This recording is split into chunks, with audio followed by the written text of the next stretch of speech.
Pipo était un clown à l'ancienne. Il faisait partie d'une troupe de cirque un peu étrange. Je ne sais pas jongler avec une tronçonneuse, ni rentrer dans une cuvette d'eau glacée. Moi, je sais faire de la moto sur un fil d'acier sur 100 mètres de longueur. Nous, on fait des tours de magie avec nos épées. Je sais me couper le bras avec mon épée et me le remettre correctement après. Et moi, je peux me percer la gorge avec mon épée. Moi, je fais que des petites cabrioles. Pipo a dû prendre sa retraite.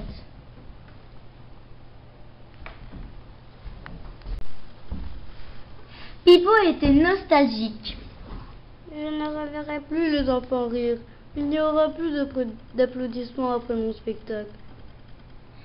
Un jour, pourtant, sa vie allait basculer. Bip. Un jour, Pipo rendait visite à un ami à l'hôpital. Comme ces couloirs sont sombres, ils sont remplis de distress et mélancolie. Je ne peux pas rester là sans rien faire, moi qui adore rire et apporter de la joie aux enfants. Pipo a demandé au directeur de l'hôpital s'il pouvait venir de temps en temps. Après un petit moment pour s'adapter, Pipo était adoré par les enfants de l'hôpital. Pipo me fait oublier pourquoi je suis là et me rend heureux.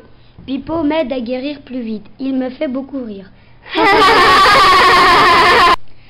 Pipo connaissait tous les enfants de l'hôpital. Il avait même fait des fiches sur chacun d'eux. Hector, 7 ans, chambre 12, appendicite aiguë, éviter les histoires trop drôles. Oui, je suis là. Julie, 10 ans, chambre 25, problème de respiration. Oui, Pipo, je suis ici.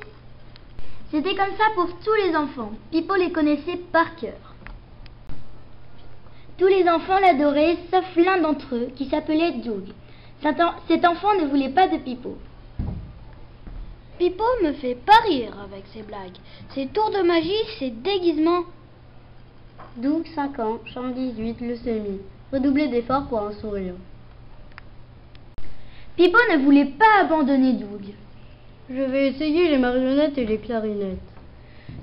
Tous les efforts de Pipo n'avaient pas de succès auprès de Doug. Doug ne rit toujours pas. Un jour, Pipo fit un malaise.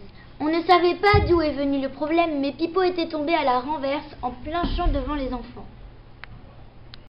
Je suis tellement fatiguée que je n'arrive même plus à faire rire les infirmières.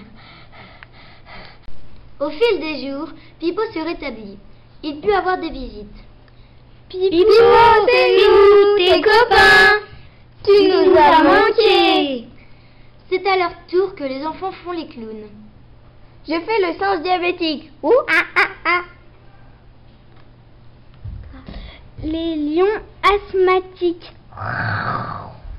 Et moi, je fais le kangourou anémique. Boing, boing, boing, boing. Ça ne faisait pas rire Pipo.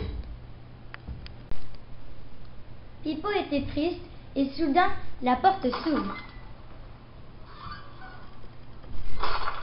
C'était Doug habillé en clown. Bonjour Pipo, c'est Doug. Je suis surpris que tu sois là, mais ça me fait tellement plaisir. Je fais l'éléphant alcoolique. Mouh, mouh. Pipo et Doug étaient complètement guéris. Je suis devenu clown à plein temps à l'hôpital. Youpi, super, génial, youpi. Youhou. Et j'ai un nouveau collègue. C'est qui? C'est qui? On le connaît? Vas-y, dis. C'est moi, Doug, de la chambre 18.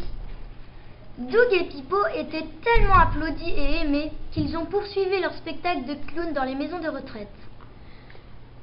On a beaucoup de succès.